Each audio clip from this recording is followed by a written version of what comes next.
Hi everybody, welcome to Leon's Chainsaw Parts and Repair. Happy Friday.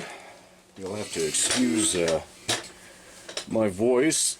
I had the great fortune to pick up whatever the latest creepin' crud is that I think came from my in-laws actually, and then my wife and kids got it, and of course I have to wait until the end. So getting better, but still I can hear it in my voice. It's not quite right yet. So with that said, let's finish this ball drive setup. We looked at this, I guess it's been roughly a week ago now, on Elvir's 719C here. So I went ahead and picked up some parts. I was really fortunate that my buddy Jim here in Medford had the hard stuff that we needed. So just a quick recap, this aluminum plate on top here is completely blown out, and that was allowing the balls to come out of the slots where they belong in here, and the ratchet, the brass part would be the ratchet. It was, trying to get this out, actually missing the one race that's down in there. You see it now. It wasn't there before. And this other thrust washer was not here. Come on, baby, get back down in there. So that when you tighten it up, those two races, there's one that's, or the other race is in here, there's another thrust washer that's right here on the flywheel. It's just like with your clutch. This ratchet should be able to turn completely independently and not be all seized up. Well, it was seized up, and that's part of why. So, to put this back together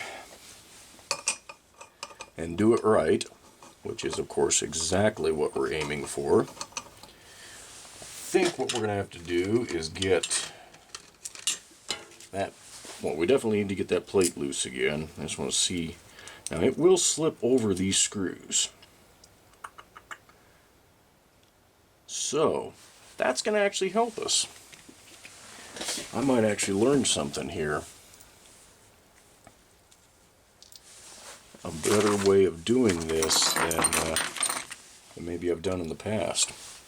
Let's get this old, nasty, gummed up, or broken up plate off of here. So it's absolutely amazing. I went out to my digital file of parts list and printed out, like I talked about, the page for the 719C. Just went through it item by item, and looking at that exploded drawing, it was easy to figure out real quick what the parts were that were missing here, and of course identify the damage. And as I feared, finding some of this stuff was going to be next to impossible. There is a fella in Portland, Hood River, Oregon, that had a complete ratchet assembly, but I want to say it was, what was he asking, 50 bucks?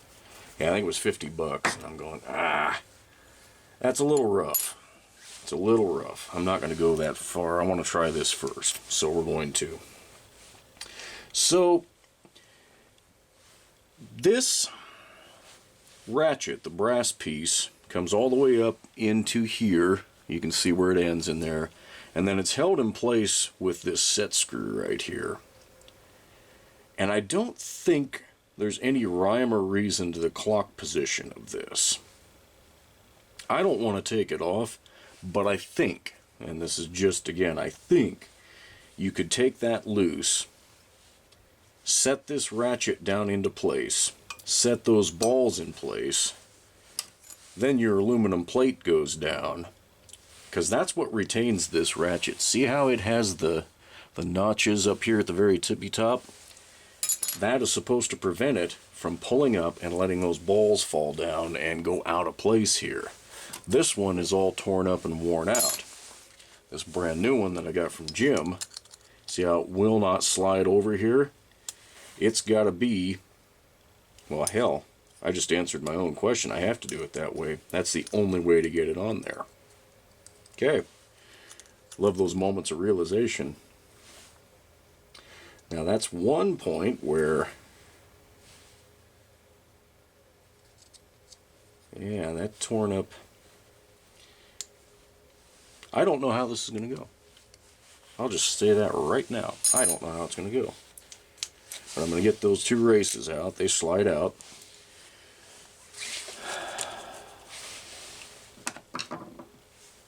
The bearings ought to stay in place.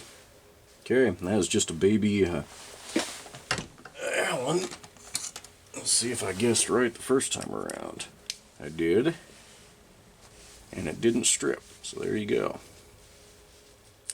Again, I don't think there's any rhyme or reason to the clock position here.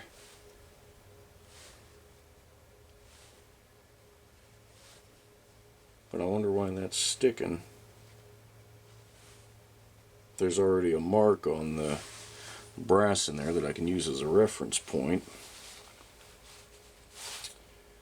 Well, let's see.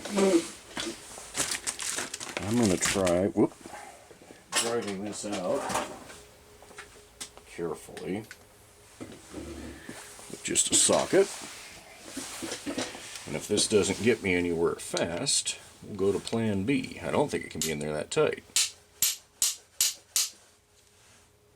But I can be wrong.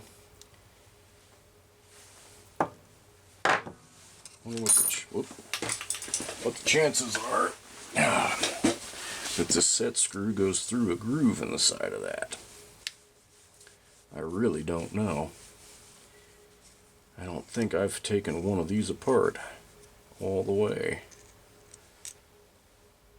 I don't think so.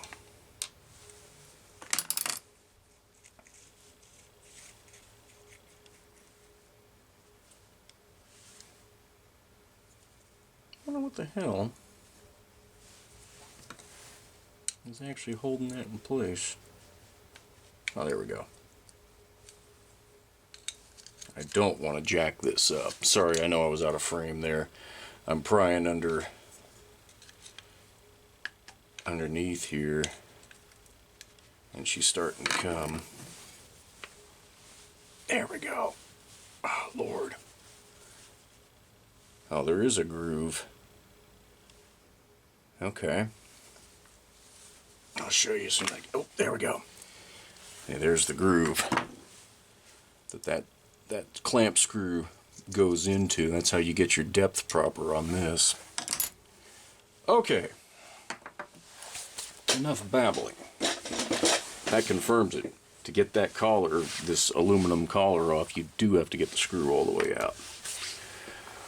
Alright, so here, now we're going to be doing some easy stuff. Because think about it, we can stack the races on there. And I'm going to look at the blow up. So we've got the races. And this number 15, that's the thrust washer, that's already down there. Number 25 is actually this Formica washer, so that's already pressed into the bottom here, kind of just sitting in here. And all the rest of this stuff, the bearings are already installed, 27 and 28.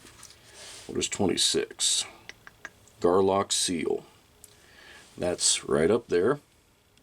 I mean, I've seen better, but it's still there and it's working. And then the same thing on the bottom. And that's just to keep a garbage out. And actually, the one on the bottom, I'll be damned, is not there. So, let me run into the house and snag a seal real quick. Okay. That's the last piece of this. Alright, I'm going to go out of frame real quick as I get this set into place.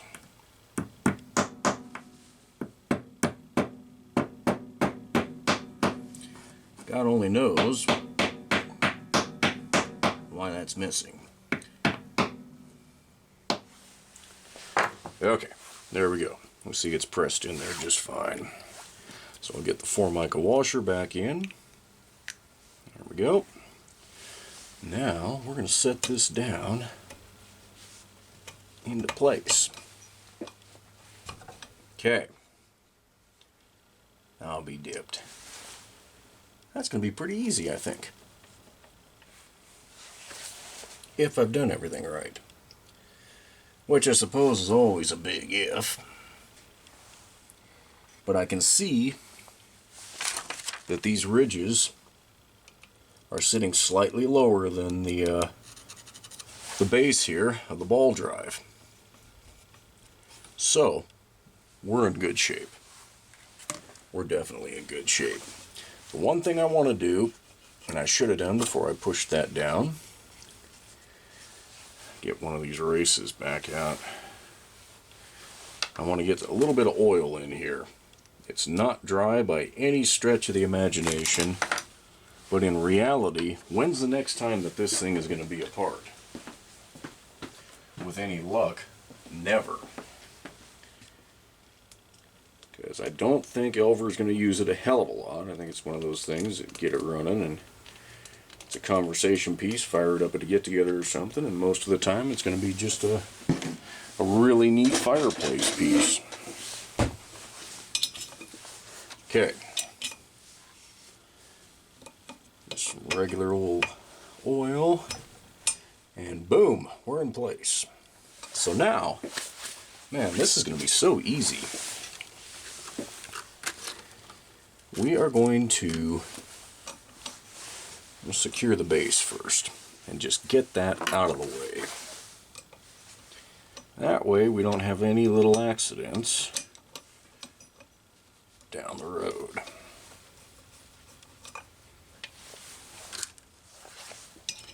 Get all these started before going too far.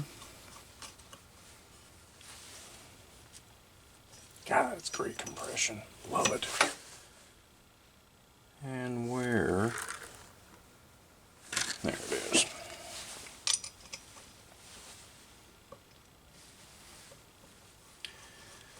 So I was really fortunate the other night, well, a week ago basically, whatever night I posted the video, I was online looking for the parts, and I was happy to find my buddy Jim here in Medford had the stuff that was absolutely necessary for the starter system. I'm trying to think, did anything come from, I don't think anything had to come from much further other than the rope grip. You guys remember there was just a chintzy old, pretty worn out aftermarket one on there. I can't find an original, the one that Homelite would have put on here, the big base that says Homelite on there, but that part was technically in Homelite's literature superseded to the 69962 that we've all come to know. So that's what it's going to get. So all that stuff came in. I was going through parts, and I happened to find a recoil spring in my latest group of NOS parts I was going through. So that worked out pretty cool. So yeah, it's all coming together real well. So what we're going to do is just put one ball in each of these open slots. How easy is this? No grease, no need to clean it later. Love this. And that retainer plate is just going to go down like that. Nice and tight. That isn't slopping up and down like it was. Those balls aren't going to fall out. This is pretty cool. I like the way this is coming together. Get our screws up here. These mechanisms, when you first look at them blown up, or you first take one apart, or God forbid you get into one that's really, has been damaged badly, and you can't really see it when it's the way it's supposed to be. That sucks, because they look really intimidating at first. If you take your time and, like I say, print a page from the parts list for whatever saw you're working on, that'll help you out immensely. And if for some reason your model saw in the parts list doesn't give a blow up of one of these. I'm not aware of one. I can't think of one that would be like that. But if you come across it, you can always shoot me an email and say, hey, what other saws might use this ball drive so I can reference something, and I'd be glad to look that up for you. Alright, we're going to get these tight, but we don't want to break anything, of course.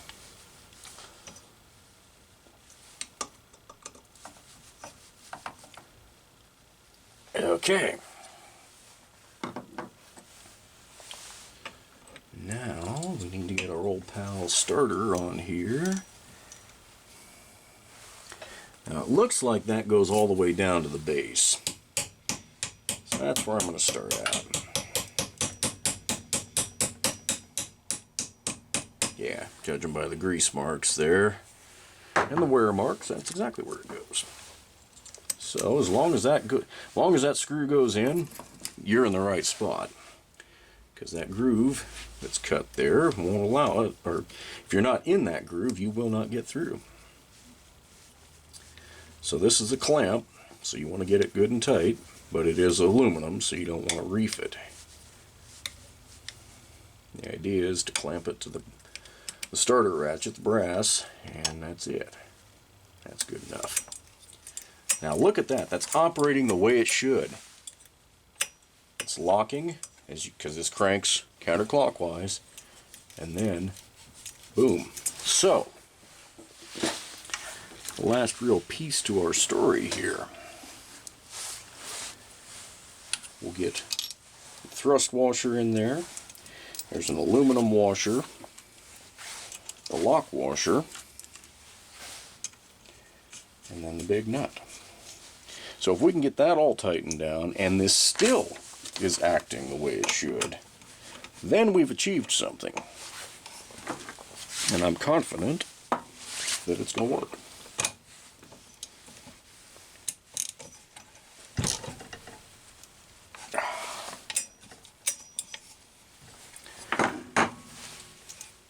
Yep, she turns. There it is.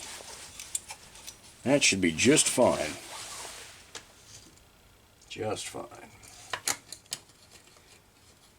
Come on. Alright. Well, since we're in here, and we have a video going, why not at least put a fresh rope on this bad boy? And we'll try a shot of fuel, just a little tiny shot, and see if we can make it pop. Where the hell? There we go. Because I hate leaving a saw where I haven't heard it run when I think it should.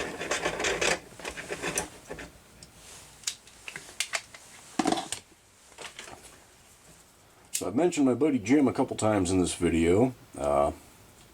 He's got an amazing stock of parts. When it comes to Homelite, he doesn't have the kind of inventory I've got, but he does have some pretty hard to find stuff. And he also has stuff for pretty much every other brand you can think of. Jim's been selling parts for longer than I've been in the business, quite a bit longer, probably 4 or 5 years longer, and he was one of the originals back on eBay back in the day that was started selling chainsaw parts. And he bought out, can't even begin to think of how many saw shops he bought inventory from, used saws, inventory, you name it. Quite a few of them. If any of you are from the Rogue Valley area,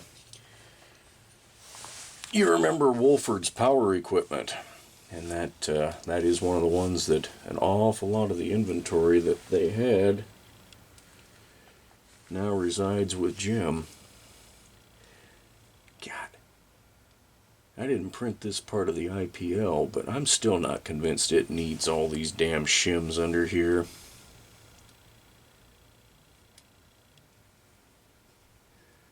Not convinced at all. I'm going to go with 2. That's the most common. and if I'm wrong. But I don't want to put that on yet, do I? I should use my brain. Anyway, Jim has that inventory, and he goes by Dozer Dude 1 on eBay. So if you're looking for something and you haven't found it in my store, cruise on over to eBay and check and see what he's got.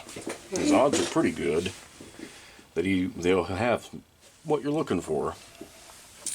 Alright, so we needed a recoil spring on this. I'm going to pry this out carefully. Notice I'm prying around the edge, but I'm holding this damn thing so it doesn't blow up in my face. And that is going to go into the receptacle that it belongs, unfortunately. And here is a nice new old stock one that will go in its place. So you got to work it down over the ratchet here carefully. I'm just kind of pulling it apart. I'm going to rotate it around to this notch here. There we go. But what you don't want to do is unspool this thing. Yeah, man, that's going to be tough. I forgot how much I like these. You got to get it down into this little notch here. And that little notch, oh, is just barely big enough. I think I'm lined up. There we go. Whew.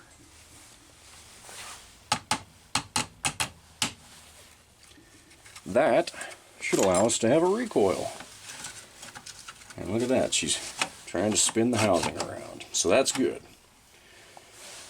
Alright, let's secure that housing in place. Your front handle brace comes over here. If that's missing from your saw, I want to say I've got a couple in stock, and I know they're not hard to find. You can go out to eBay and find them too. You do want that brace there. Otherwise, this thing's going to rattle quite a little bit, and it's going to wear out the little rubber bushings that are down at the bottom here.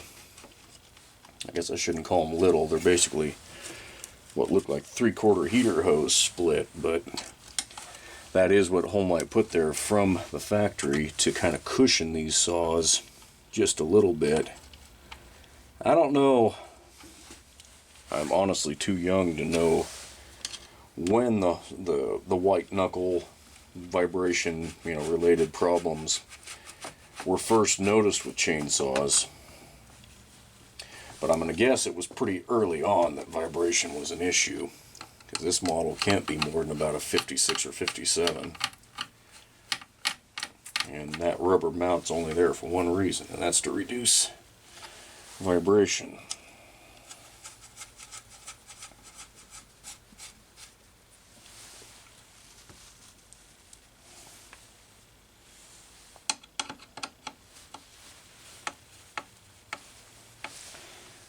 Okay. Now the other piece that was missing in here, and I talked about it in the other video, was the actual spring cover. This was the other piece that Jim had in stock that I was happy to see. And that should just snap down. Got a little indent right here to kind of lock it into place. So I'm going to try and get everything started. Come on, you. I don't need you being a putz. Oh, come on. So close. There she goes.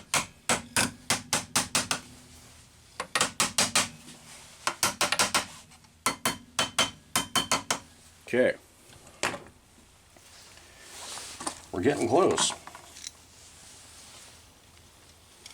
I want to see. Alright.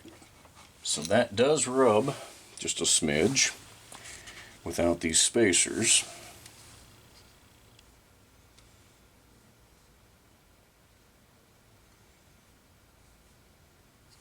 Again, 2 is going to be sufficient. So now the trick is getting the damn screws started without getting those things in the way.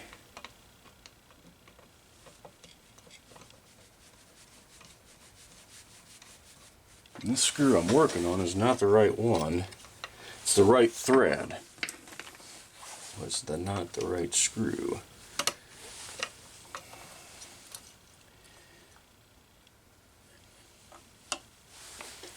So it will be replaced. I know I did double check and I had all the right hardware in stock to do this.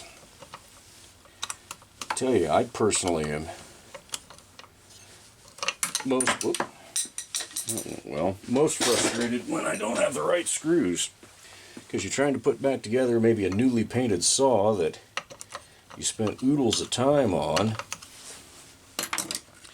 and you're trying to fight with hardware. It's so nice to have the screws that Homelite intended to be there.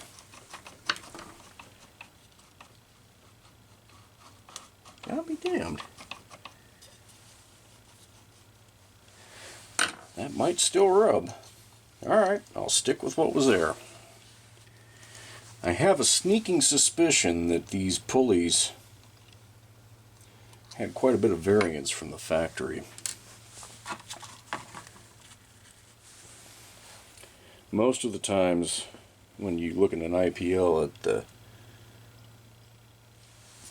section that has those shims, it says use as required. Again, I've never seen 4 required, but by God, that does get a good gap between the spring cover and the pulley, so that's what we want. We don't want anything rubbing back there. Okay. Get these started. Maybe. Come on. Where'd you go? Oh shit! Ha! There's a pattern. You guys at home might have seen that. But there's a wide and narrow. God. Brilliant. You gotta start it.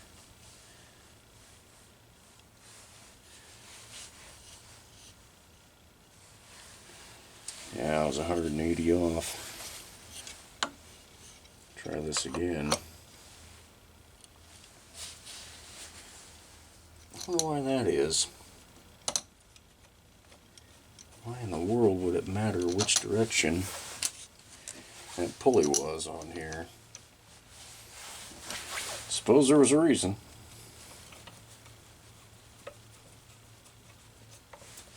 Beats me though.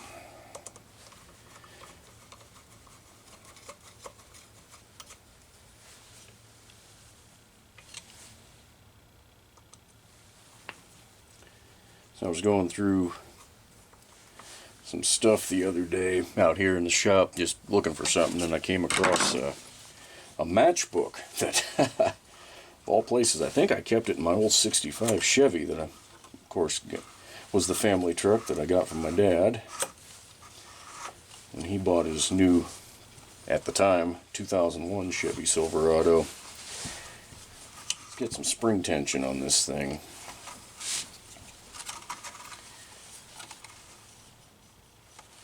Make sure she's working. And she's not. Seriously? Oh, come on.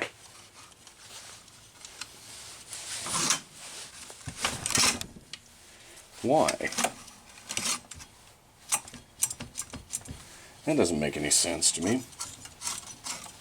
We saw it trying to recoil.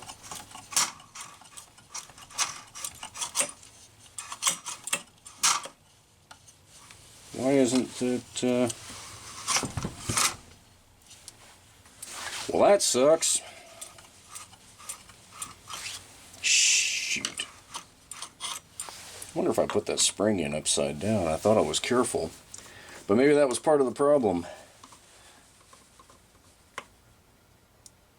Huh. Yeah, I should have paid more attention instead of running my mouth. Well, welcome to the world of classic chainsaws. Why do it once when you can do it twice or 3 times? and have your magnetized screwdriver fling a damn screw and washer halfway across your garage.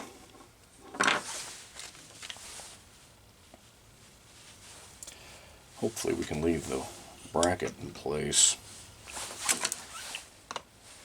and the actual air screen here. Just pry that spring cover off and see what the hell's going on.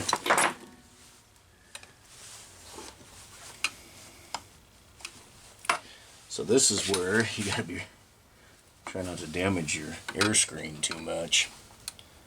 Getting this thing out of its seated position and back off the saw.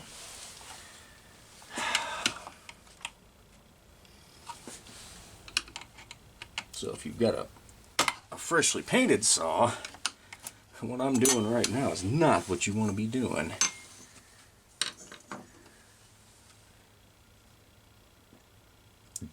What a dumbass. I did. I put that spring in upside down. So can we get it back out without causing an eruption?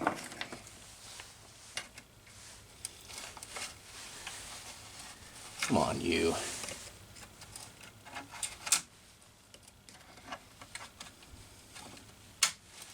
Come on. There we go. Oh, come on. No, no, no.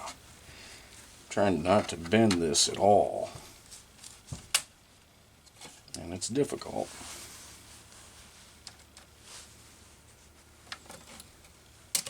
There we go. What an idiot. I really should focus on not running my mouth so much. But I guess it would be a dull video if it was just some dude standing here not saying a word. At least this way you guys can get a bit of a laugh at home. Okay. Come on, you. Get lined up. That was close.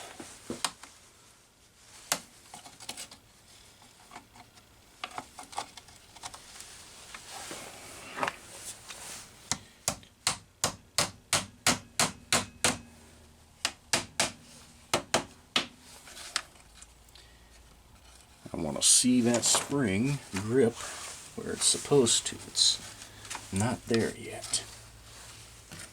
Should be seated. Come on, quit spinning. I know it's going to work, but there. Did you get? Yeah. Now it's hooked right in the recess here. At least we didn't have to go too far back.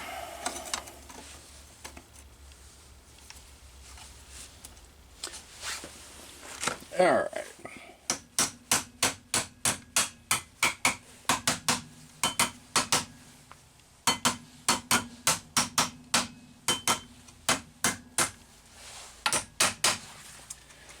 Crisis averted. So like I was saying, I was going through some stuff out here and I came across that matchbook and it was for Twin Firs Saw Shop. Now, Twin Firs, unless you're from Coos County, maybe Curry County, maybe. You would have no idea who the hell they are, and they don't exist anymore. And I wish the matchbook was in better shape, but they were out abandoned, literally right across the highway from where I grew up. And they were Briggs, Tecumseh, Homelite, Kohler, Onan. There were others. Those were their bread and butter shop, or brands that they serviced. But if you had a McCulloch, you could go there. And the Steel and the Husqvarna. I mean, they weren't... I want to say that shop opened around 1981, from what I can remember talking to the owners, and then what I've found in old Homelite literature.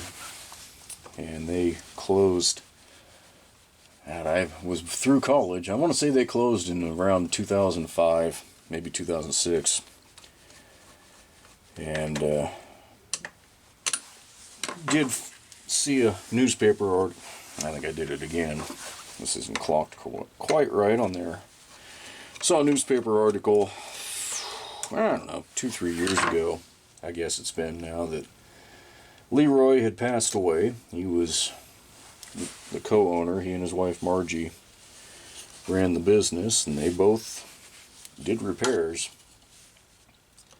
She had the fun of running the financial part of the business as well, but they were both out there in that shop working. Anyway, he passed away. I guess they were fishing and camping over around Klamath Falls. And I suppose there's a hell of a lot worse ways to go. You know, if you're out there fishing, having a good time, that's probably about the best a guy could hope for. Anyway, as a kid, I'd go across the street, sit at the counter when it was either too cold to be in the shop, or there wasn't a reason to, or I'd go back to the shop, watch what the hell he was doing, working on old Homelites a lot of times, and picked up a lot of knowledge that way, and definitely discovered my desire to work on these things and mess with them and use them. I remember when I bought my first Super XL, it was from, well, it was called a used, they called themselves a used goods shop. In reality, it was a pawn shop, and for all I know, the damn saw could have been stolen at some point, but I had a bill of sale, so I guess I was covered. Anyway, came back so proud with that thing. Had a blue coil in it, and when it was sitting in the woodshed that first winter, damn thing went bad. So I went over and saw Leroy and paid unfortunately, the Homelite price for one of those blue coils. Back in even when that was, what, 94, 95? They weren't cheap back then. I want to say it was 55 or 60 bucks. So, alright. You guys saw me wind it a couple times to tension the rope. I think we've all covered that pretty well. I do want to dig out a couple screws real quick, so I can get one more in here. 3004. More than likely, nothing would happen by not having that third or fourth screw in place. But how dumb would that be to crank this thing over? Where's the other one? Number 10. No. That doesn't look right. Maybe it is.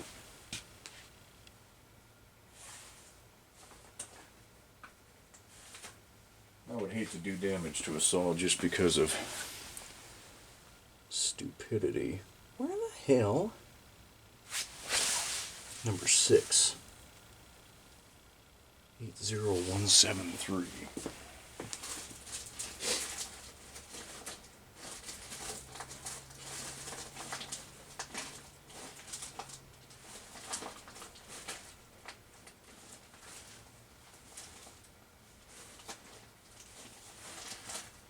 Huh.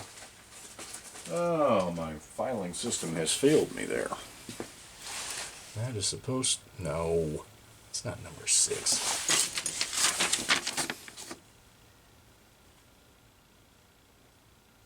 Ah, those don't even show up. I must have written it down on another one. Alright.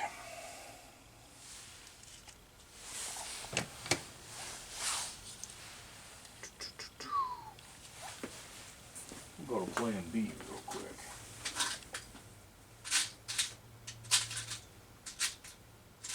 Maybe. I shouldn't say anything is real quick, 'cause I'm probably lying to you.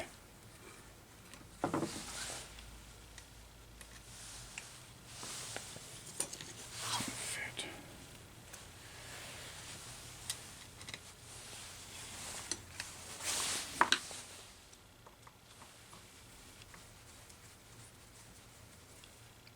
Now the trick is that I select a screw that's too long. nothing dragging, so no, I didn't. Okay, this video is getting long enough. It's going to be a nightmare to process. Anything over about, 20 minutes. And the software that I use starts to bog the old computer down just a smidge. By the time I put all my cutesy comments and crap like that in there. Okay, so we're going to have to try and prime this through the carburetor from the air filter housing. Look at that, that's missing a screw too. I wonder if there's an air filter. There is an air filter in here. It's actually in good shape, so that's a good sign. Yeah, let me get a little droplet of fuel here. And we'll see if we can make a little pop.